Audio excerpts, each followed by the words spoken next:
All right, so hey guys, good morning. Monday, Monday, Wolfpack, and we're going to talk two things really quick that came out of the weekend. So first of all, if someone does not have an earned income, we cannot help them invest. Okay, the most common ways for someone to not have an earned income is they don't have a job, right? They make too much money, right? If they're over the cap in terms of what they can invest because they're making too much money based on how they file, they're not allowed to invest without a penalty, right? And then someone who is on a form of like a military disability, military retirement, SSI, SSDI, none of those things, even though they could be quite significant in terms of amounts, are technically qualified as earned income. All right. So in that situation, we can still help the client invest though, right? Think about it this way. If you owned shares of an S&P tracking mutual fund, but it was just not in a Roth IRA, you would still own the shares. You would still get the growth for however long you held the shares, right? You would still get the market change over time. 10 years from now, if we had put in 50 grand, you're probably looking at, I don't know, 150 in reality, about two doubling periods, plus or minus, right? So maybe 150 to 200, depending on the market. Now, the only difference at the end is if we just own the mutual fund and it's not in the investment vehicle that is the retirement account, i.e., your Roth IRA, when you go to pay yourself with the mutual fund money, meaning I'm going to sell some of those shares, the only difference at the end is the taxes. So we can still invest. We're just not able to do it in the investment vehicle that is then qualified by the IRS as both tax deferred and tax free with a Roth. Does that make sense? Good. Lisa Lynn, great question. Love it. What if they have income on top of that? You read my mind, right? Because if they have income on top of that, for example, all right, let's just say your SSI is 1,000 a month, and let's say you work a part-time job, 1099, that's also 1,000 a month. Well, now you have technically 2,000 a month coming into the house. The IRS doesn't really care about your other 1,000 from SSI. So if you took in 1,000 a month that you made and you invested 650 or six, well, technically 8 grand a year is about 660. One more of those and then some pennies. We would not ever use that amount. I would just use 665. And then the very last one for the year, if we're going to dollar cost average, might be 672, right? Maybe something like that. So if they have that amount of income that's reportable on a 1099 or a W-2, by all means, knock yourself out. Who's the IRS to tell you that off of that 1,000 a month that you made that you weren't able to invest the 665? It's none of their business what you do with your money. So yes, 1,000%. If you have a reportable income over and above whatever is coming into the household that's technically not earned income, by all means, let's do it. Invest the hell out of it. Here's the other option. If you have a married family where all of the income that's coming in is then filed jointly on the taxes, if one of the spouses is disabled and that income is still coming in, well, it doesn't matter because there's another working spouse. They're filing jointly. You can use the spousal income for one to apply to both. Now we could be putting in 14,000 a year in a Roth if they're under 50 or 16,000 a year if they're over 50. Right? The over 50 side is the catch-up contribution. It applies to everybody. It will likely change next year. It just went up this year from 65 to 7, 75 to 8. It will likely go up again next. Well, I would say probably taxes for 26. We'll see. The IRS adjusts it based on, inflation, wage growth, and then allows people to contribute more. So that was the big one. That was the big lesson from this weekend. Well, here's the other thing too, right? He's making a ton. He's saving a bunch of money. Where do you think all of that money was going in terms of his savings? Like, do you think he was putting in a high yield savings account or into a money market account? Or was it most likely just sitting in his like credit union savings account, earning on average half of 1%? So watch this. Here's a fun here's a fun little exercise for you to figure out how much interest your money is actually earning you in your bank account. If you guys have your checking account statement handy, or you can just pull it up on your phone real quick, go do me a favor. Go pull up your checking or savings, whatever wherever the bulk of your money is that's liquid that you use to move around. Go look at your recent statement. At the beginning of the month, there's probably an interest payment. It's likely 1 cent, right? So annual percentage rates, when you guys are calculating those, it's not that, and you get it monthly, right? Your annual percentage rate. So if you have a 1%, right? So another way to look at that would be 0. Oh, God bless, what in the world is that? 0.01. That's 1%. We would agree. Okay. Most of these banks are giving you 0.01%. So way less than that even. And then if we're compounding that monthly, we have to divide by 12. We're getting into like gross areas of like ridiculously small numbers. So if that's 0.1, and then we're getting like 0.1 of 0.1, well, we'd have to divide that again by 10. That's the actual annual percentage rate. And if you're getting it monthly, we have to divide by 12. That's the number that then gets compounded against your money. With me so far? I know it's early and it's Monday, it's math, but we'll go slow. If you had 10 grand, you're making about 83 cents a month in interest. Not fun, right? And so that's how you get there. Well, our money market accounts right now are averaging somewhere between 4.3 and 4.6. They float, they follow the 10-year treasury. So let's just do the same thing. Let's just use 4.5 because that's a nice little average, right? 4.5%, or the other way to do that just with numbers, 0.045. We would agree, right? That's 4.5%. Now divide that monthly. That's a much bigger number. Now let's do the same 10 grand. So, I mean, I'm no math magician, but if somebody's averaging 80 cents a month in interest and you showed them a way that was free and the money is still liquid, meaning they can move money in and they can move money out, and there's no cap in terms of how much they put in, and we can almost 40x their return with a free account. How quickly do you think they would want to move the money? I'll wait. How quick? Like immediately, right? So here's the other thing. We were looking at, because he has no life insurance and he has a daughter that he just had his first grandchild. He also has no debt minus his mortgage, which he's, double, well, at least half of his current mortgage, right? Easy. They've got it in equity. So they're not upside down. There's no like actual like debt scenario. But he's like, I kind of just want to leave something just in case. Like I have no idea. I was like, well, dude, well, one, here's another fun fact, write this down. If a client is disabled, like permanent total disabled, right? Who knows how much coverage that they can have?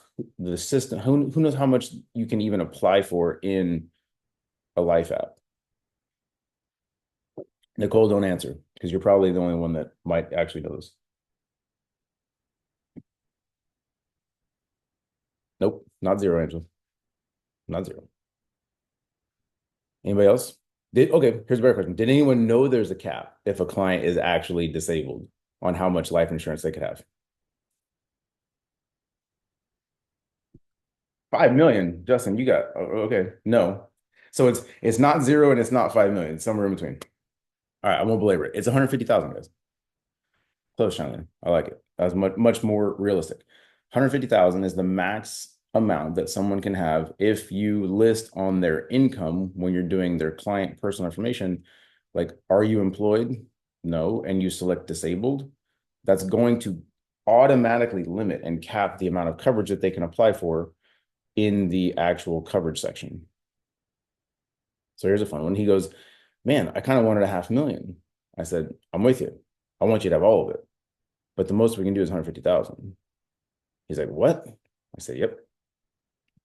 Just is what it is, brother. Unless,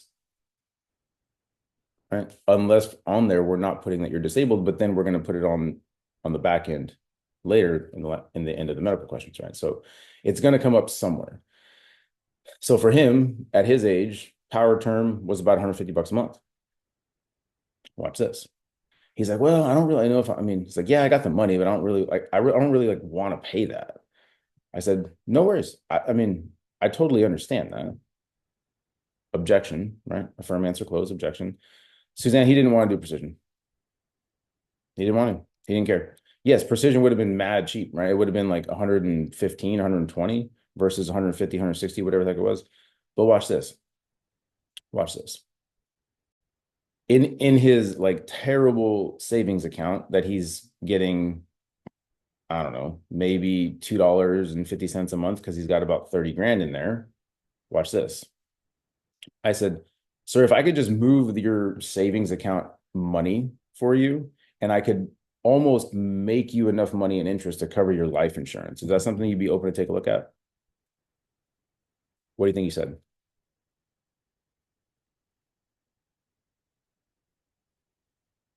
You think he'd be open to that?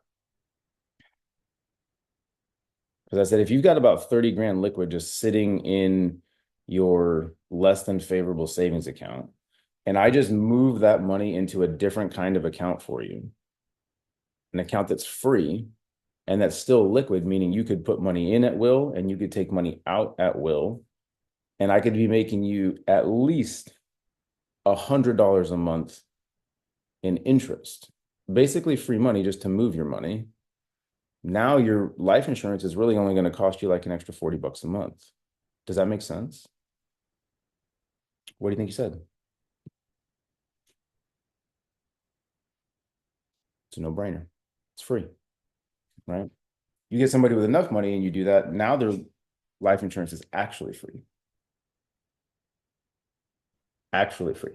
Here's a fun one. Watch this. And because I sent this to the team last night because I was talking to a client.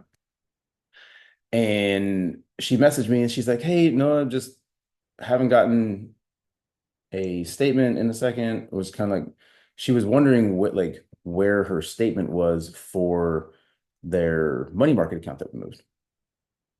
And I was like, oh, did you not it's in your My Primerica, super simple. You should be able to see that very easily. She was like, yeah, I don't know. She's kind of flaky, right? Like, I love her. Clients are flaky. Okay. Right. So watch this. Burr, burr, burr. So I just went in. I was sitting on the couch, I was watching football with Evan. I just went in and looked up her account. We had moved 100 grand in there a little less than 3 months ago. And I said, hey, do me a favor, just have your husband check his My Primerica. If he just scrolls down, it'll be there. She's like, oh my God, is something wrong? I'm like, no, because that's just where your balance will be for your actual accounts. And look at what she asked me at the bottom. How did it go up so fast? How did it go up so fast? Well, I mean, the rest of the text message isn't on there, but I replied, I said, that's what I told you would happen. And then the rest of it, she says, I love it. Guys, that 100 grand that we moved over for them, they had it sitting in just some regular old podunk savings account, getting like $1 a month in interest. I mean, it was probably a little more than that, maybe $4. We've averaged them over $300 a month, close to like $340 a month, just to move it for free. For free. Do you think I have a happy client? Do you think she's going anywhere ever? No. No, she's not going anywhere ever. This is why you need more than just life insurance with your people. If you just have life insurance with your people, you have at best a coin toss chance of keeping them as a client forever. At best. Why? Think about it. How did you get them as a client initially? You showed them some value, and generally what you gave them was cheaper than what they had. You with me? But if that's all you did, if somebody comes along 3 months from now and says, "Hey, I love that you're paying $100 a month. If I could give you the same thing for 65, would you be open to it?" Do you think they're going to stick with you? If they don't have some other compelling reason to, like you did their investments and you're making them 300 and some odd dollars a month just for to move their money, and you got them lower car insurance and you help them with a will. One product, 50-50 chance. Two products, 80% client retention. Three or more, high 90s. They're not going anywhere. Guys, you need to multi-product your people. Show more value. Show more value to your people. Be their Amazon of finance. Guys, I talked to a guy this weekend, and we're actually meeting up today. We were talking like he's going to be a recruit because that's just you need your investment licenses, Robin. You have to be investment licensed in the state that the client is in, right? So for most states, that's your SIE 663. And then for weird states like Florida, Colorado, and Louisiana, you only need a SIE and a 6 if your client is in your state. Yep. Jan, I'll come back to you in a second. Paycheck to paycheck. Keep that in mind. Because what you just asked is literally what this company was designed for. I'll come back to that. But now I lost my complete train of thought. So we'll do it now. ADD, bitch. All right. If a client's living paycheck to paycheck, do you think you could ever help them by increasing their costs?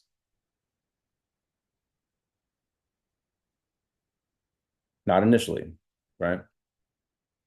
So the setup for that in terms of how you're helping them, Janet, is, man, Janet, I love that you guys are in a position to where your bills are taking care of you guys every month.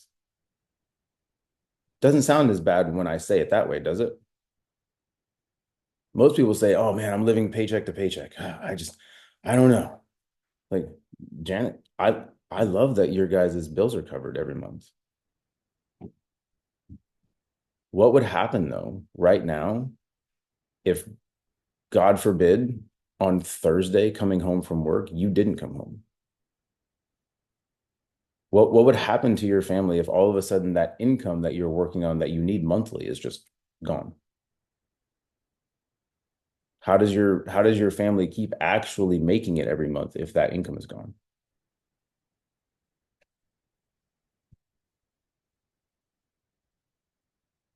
Justin, I just told you how to sway her, right? Because she's never thought about it that way before. All she's focused on is I'm living paycheck to paycheck. Hey, that's awesome. Your bills are covered. If I could save you some money on something you're already spending money on and I could free up some of that money in your budget, is that something you'd be open to taking a look at? Absolutely. Yeah.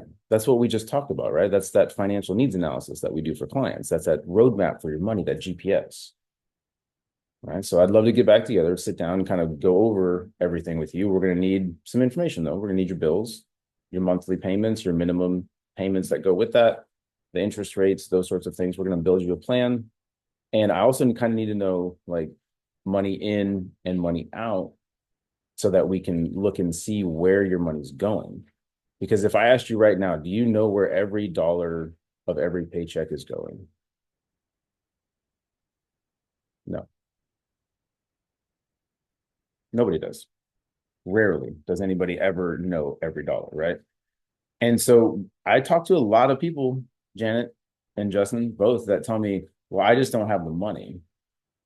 I say, I totally understand that. And I see where you're coming from. If we did some analysis though, and I showed you where your money was going, and we found the extra money, wouldn't it make sense though to have at least some life insurance and at least be able to start saving some money at some point once we free up some space? Because I was like, yeah, I really just want to start investing though. I need to start investing. I'm with you. But I mean, Janet, even if I max out your Roth IRA today and we put in 7,000 and I don't hear from you next week and I find out that you're gone, that 7,000 in the span of a week and a half can't turn into 150, can it? Could it turn into a quarter million or $500,000 next week? No. So I mean, I'm with you. Life insurance is, well, investing is important, but life insurance is more important right now. We need to start investing something small because yeah, that compounding, that time, that money in the market, time in the market, that's 1,000% important. But right now, the most important thing, the foundation for your financial house is life insurance, because life insurance is for right now. Investing is for later. Right? The investing is so we don't outlive our money later in life, and you don't have to trade time for money later in life. I don't want you to do that. But right now, if you didn't come home next week, we're going to have a problem. Right? Oh, thank you, Suzanne. So Janet, that's how you set that up, right? You have to show the value of saving the money on something they're already spending money on, at least taking a look at it. Guys, the easiest way to do that is home and auto insurance. Everybody drives a car, has car insurance, or they should, right? And if they have car insurance, they're paying for it. So if I could just help you out with a 20-minute phone call and we could save you some money on something you're already spending money on. Like, would you care what the name of the company was if it was a great company and your coverage was the same, but you just paid less? Probably not, right? Most people don't. Here's another question. Who who has called and quoted their home and auto in the last 6 months? Actually, better question. Who hasn't? Who has not called and quoted their own home and auto in the last 6 months? Who hasn't? Holy smokes. You guys are agents and you haven't called Answer Financial? What on God's green earth are you waiting for? What on God's green earth are you waiting for? You guys can get paid off of your own referral for yourself. Lisa, you did it about 8 months ago. Call again. Rates change all the time. I'm going to give you my talk track as soon as I give you this. This is not for posting. This is for sending to a client.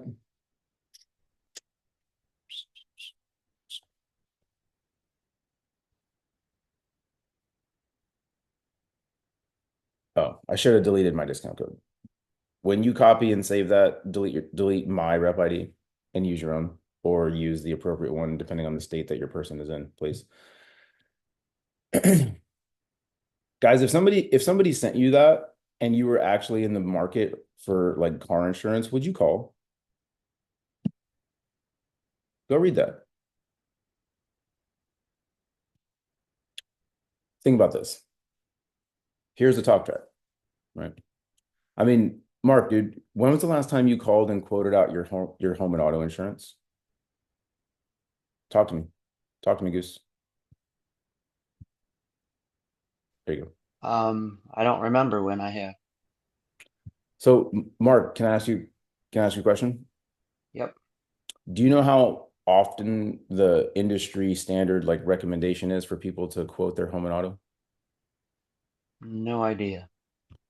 Roughly every 6 to 12 months. Sound good? Mm-hmm. When you get your like renewal rate card from your insurance company, how long is that term good for your car insurance usually? Usually 6. Why do you think they give it to you in a 6 month block, Mark? Mm, good question. Because your rates are up for changing every time you renew your coverage, brother. So if your rates are up for changing every time you renew your coverage, you should probably have a system in place to make sure you're getting the best rate. Am I right? Yep. Awesome. So here's what I want you to do. I've got a brokerage piece. They've shop it out to like 30 different companies for you with a 20-minute phone call. Call's free, right?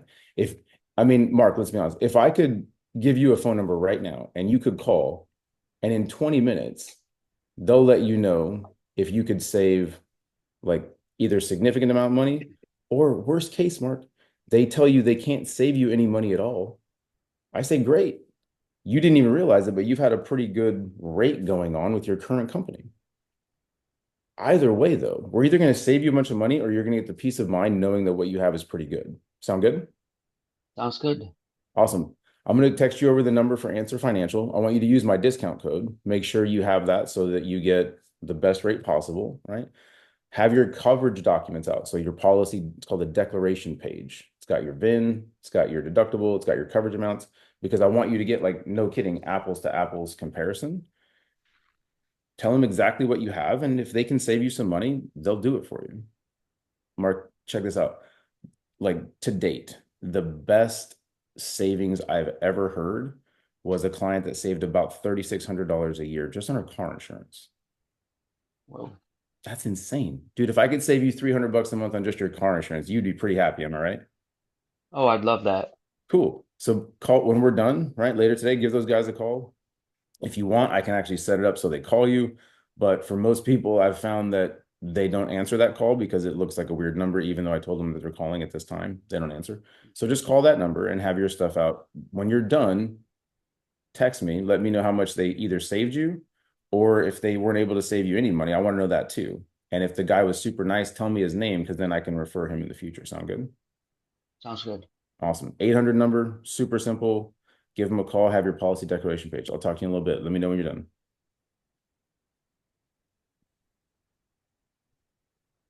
Guys, thank you, Mark. I appreciate you jumping in, man.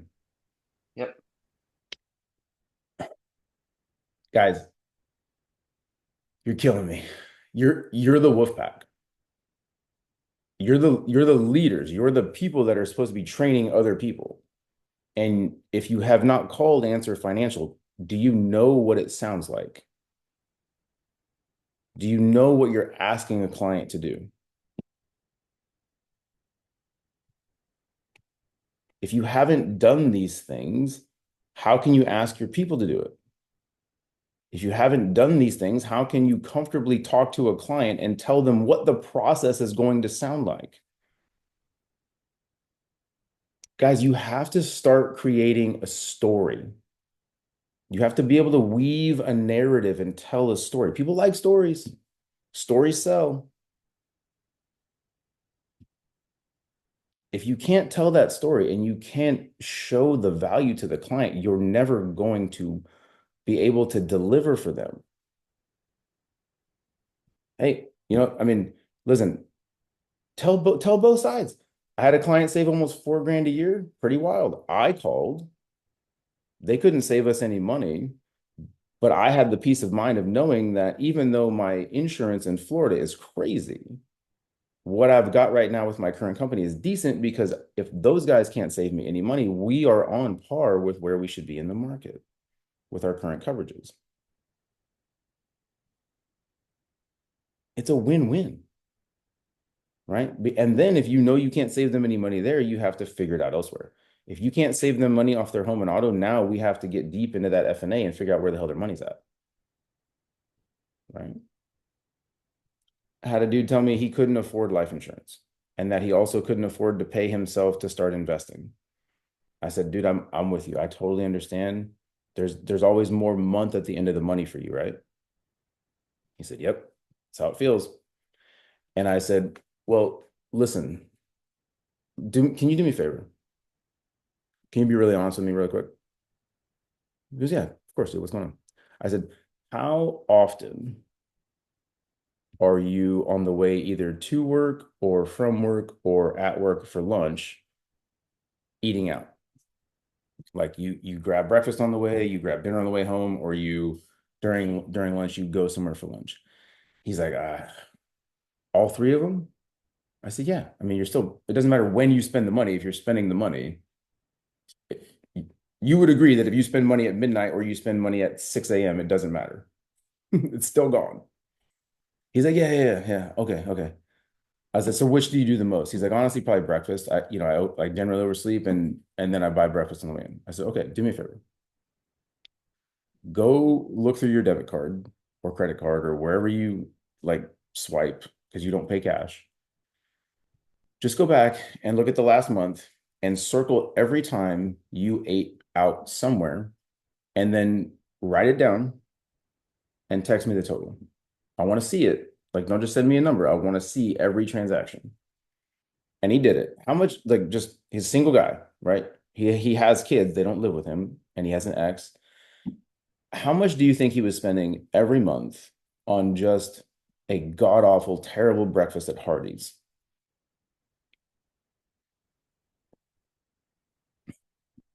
Not 3K, Angela. Good God. If he was spending 3,000, like that would be insane. Right. Yeah, you guys are in there, right? So somewhere between 3 and 400. It was actually about 368. When he saw that number and he said, "Oh my God, I'm spending almost $400 a month at Hardee's." I said, "Dude, look, I mean, I get it. You love your like breakfast biscuits or whatever is going on, but if you could figure out how to cut that down by 25%, I'm not even asking you to quit. But if you could just do that 25% less, meaning, God bless, 1 or 2 days a week, you take breakfast. Or even better, just do like a extended intermittent fast. It'd be better for you anyway. Just have some coffee on the way and drink an extra cup of coffee. You would save roughly $90 a month. So would it be worth it to you to figure out how to quit paying Hardee's an extra $100 a month and pay yourself?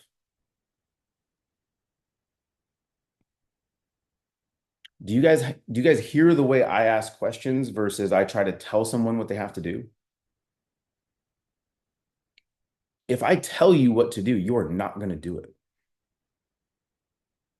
If I tell you that you need to do something, your immediate reaction subconsciously, even if we're on the same page and you're happy with me, is defensive and you're going to say, tell me what to do.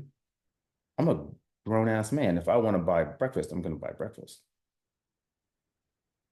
That's what's going to happen. Right. And so if I just say, I mean, Mark, it would make sense to you to figure out how to start paying yourself $400 a month and not pay Hardee's $400 a month. Am I right? Yeah, I agree. I mean, let's be honest, like it's not going to be like instant one for one. You still got to buy some sort of food, but you would agree you could probably figure out an option that would be way cheaper, that would be even healthier for you. And now you're ultimately happier because you got better food and you saved money and paid yourself first. Am I right? I mean, Glenn, let's be honest. You're a responsible adult, right?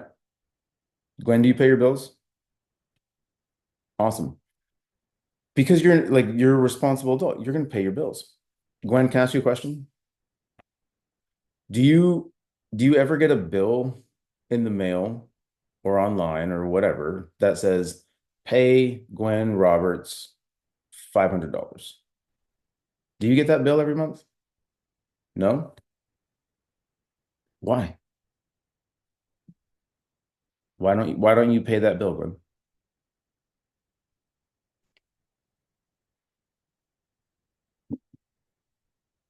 Not enough money? Okay.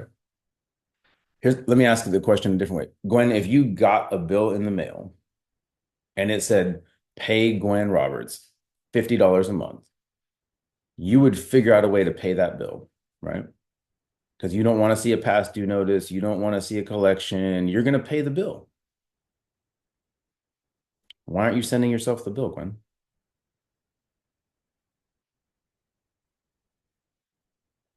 Guys, if we don't pay ourselves first, is anyone else ever going to pay us? No. No, they're not. So if you don't put yourself at the top of the list and pay yourself first and then figure out the rest, it's never going to happen. And I would argue that part of paying yourself first is making sure your family's life insurance is taken care of, making sure your retirement planning and savings is taken care of, and then the rest will fall into place. Guys, it's just like time. It's just like time. 168 hours in a week. Yet somehow everyone tells me they don't have time. Everyone. No, I'm too busy. I'm too busy. I'm too busy. You're too busy to change your life. You're too busy to get a license. Everybody's got the same 168 hours in a week, guys. It's not that you're too busy, it's that your priorities suck. That's it. And that's everybody. That's everybody. All right. So help people see that because priorities with money suck the same way that priorities with time suck for people. They've never been taught. They have to be shown. They have to be asked the question. And then they have to come to that sort of self-realization themselves. Because if you force it on them, they're just going to push back. But if you ask the question and then they sort of go through this like aha moment of, damn it, he's right. There it is. Now, Glenn, I love that you have a map account and a Roth. Like I was just using you as an example, right? Like it's, but guys, the question, like the line of questioning doesn't change. The line of questioning doesn't change. Like if you got that bill, you would pay it. Am I right? Because everybody wants to like say yes because they're a responsible person. They don't want to tell you no, I'm an idiot and I don't pay my bills on time and I've got 94 things in collection and my car got they're not going to say that. They're going to agree with you. Agreement is key, guys. You have to get this north and south. All right. We got about 20 minutes. What's going on this week? What's the big thing going on this week on Thursday? Nobody? Nobody. Thursday. Thank you. Thank you. Halloween. Guys, if you have appointments on Halloween, would you put a paycheck on it that that person is going to show up? Would you bet that they're actually going to keep the appointment? No, they're not coming. Even if they told you they're coming. Abby, even if they don't have kids, they're not coming. Adults go get shit-faced on Halloween. They're not coming. They want to go party. They want to go to that naked Halloween party. They're not freaking coming. Okay. So if you have appointments on Thursday, you need to move them to Wednesday or Tuesday or today. Hey, Gwen, man, when we booked that appointment for Thursday, I honestly didn't even remember that it was Halloween. I was just so focused on getting you on the calendar. We need to get you in before that. Sound good? So hey, I can squeeze you in at any point today, tomorrow. Which one's better for you? Let's just get you in. I want to make sure that you get taken care of and we don't miss your appointment. I never said Gwen wasn't coming. I never said she was a bad person. I never said she was going to blow me off on Halloween. I just said it's Halloween. We need to make sure we get you in before that. That if you have appointments on Thursday, you need to be moving them like ASAP. Okay. Friday, if you moved it from Halloween on Thursday and you moved it to Friday, do you think the person is showing up on Friday? No, likely not. The kids are drunk on sugar. The parents are hungover from whatever they were drinking to like mentally cope with the kids being drunk on sugar. And they're just like wanting to roll into the weekend and like recover. They're not coming. They're not coming. Yeah, that naked Halloween party is a crazy hangover. You don't even want to look the next morning. All that makeup is still jacked. You don't want none of that. Move them to today or tomorrow, Wednesday at the latest. Because even if they're like, oh, no, no, no, it's okay. Halloween doesn't start till like 7. We'll be there. We'll be good. No, because the kids are going to be running around like half naked in a pumpkin costume, like swinging swords. The parents are not paying attention. Don't do it, please. Right? Yeah, they might not even be coming Saturday or Sunday. Here's the other reason why you need to move all those appointments to early in the week. Friday is month end. 1 November, midnight Eastern, Friday, month end. Okay. It might be 3 a.m. Eastern. They change it every once in a while. I don't care. Right. But Friday is month end. So if your premium isn't where you want it to be, if your numbers aren't where you want it to be, today, tomorrow, and Wednesday are your days to do that. Period. Right. And I'll tell you right now, none of our premium is where we want them to be. October has been a weird month. The hurricanes kind of kicked everybody in the face, right? That's okay. There are plenty of people in the country that did not get hit by hurricanes. We would agree. Like what, 5, 6, 7 states got wrecked. There's plenty of other people in the country that we can talk to. All right. So that should be your focus. We are running out of time in terms of month end to get our numbers where we want to be. I'll be completely honest. We're at like 7,800 in premium and 21 recruits. That's gross. That's gross as a base, right? So I don't care what it takes. I'll go write it all myself if I have to. We're going to be over 20,000 by the time month end clicks over. Take control. Take control. You guys can go do more in this last 3 to 5 days of business for month end than you've done all week or all month. I promise you. It happens all the time. You could see your entire base go crush 20K in premium in about a day and a half. Think about it like this.